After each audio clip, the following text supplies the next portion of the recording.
กิจกรรมดีๆแบบนี้จะเกิดขึ้นไม่ได้เลยค่ะนะคะถ้าเกิดว่าไม่มีพ่อแม่พี่น้องประชาชนทุกท่านนะคะมา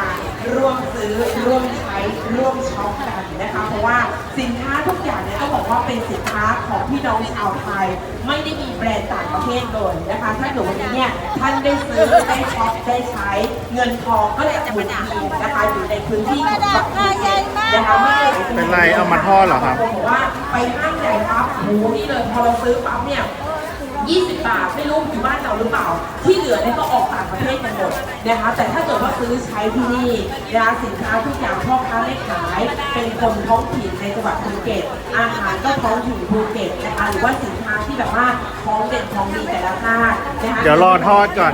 นะคะก็ทำให้เศรษฐกิจของเรากระตุ้นดีแล้วก็เขาเรียกว่าช่วยฟื้นฟูเศรษฐกิจในจังหวัดของเราเองนั่นเองค่ะนะคะมากันทุกวันนะคะใครที่นั่งอยู่กันแล้วนะคะไม่ใช่มาวันนี้แล้วพรุ่งนี้ไม่มาให้มาทุกวันเลยนะคะอาหารเรามีเยอะมากๆเลยทีเดียวเอาละช่วงนี้น่าจะไม่รบกวนเวลาแล้วค่ะนะคะเพราะว่าทีมงานก็พร้อมแล้วโอ้โห FC ปรบมือเลยปรบมือแล้วตบยุงคะ ช่วงนี้ฝนตกยุงเยอะตกยุงด้วยนะคะ MC ด้วยขอเพลงอะไรขอเพลงอะไรวันนั้นวงกลมมานะคะวัยรุ่นยังไม่ทันกรี๊ดเลยแกกรี๊ดจนแบบฟันปลอมหลุดน่ะนะด้วยความที่แกมันแต่เพื่อนนั้น เป็น FC ของทุกวงนะคะพี่บอยเล่นดีๆนะคนนี้เนี่ยถ้าเกิดว่าเล่นถูกใจแกให้ทิปนะทิปเยอะด้วย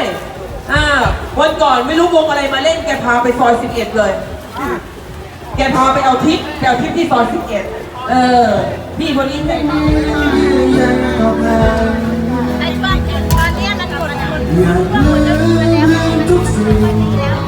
ลบล้างเรื่องหวานหากเราไม่เห็นกันคงยังกันได้อยากใจตรงที่ความจำเป็นบางอย่าง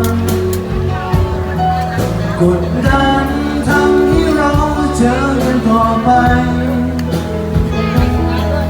ยิ่งเจอใจยิ่งเจ็บมันทรมานเกินไปห่างกันไปให้ไกลมันยังดีกว่า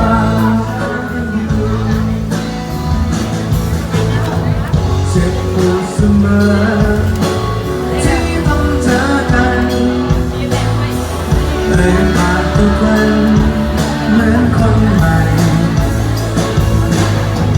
ทำใจสัญญาการทำกันไปยังไม่ค่อยเต็มใจ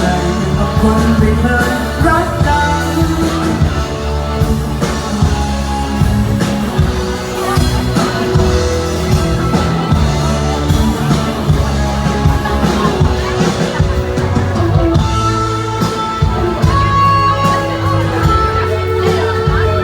ไม่นานแล้วค่ะในนี้ยังสมราคาหน่อยแต่เมื่อกี้เนี่ยมันไม่น่าขายเราอ่ะจะได้รู้ว่าที่ทำอย่างนั้นมันเกินไปนะครับผม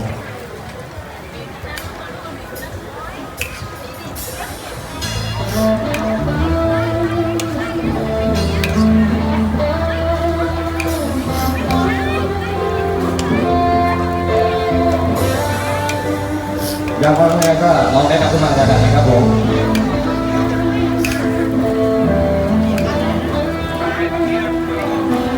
นึกว่าคนเราทิ้งความกันได้ง่ายดายหมดแรงสานหมดแรงหวังไอ้ฉันมันจริงจังฉันคงมีแต่เสียใจออกใจขาดที่ทำฉันให้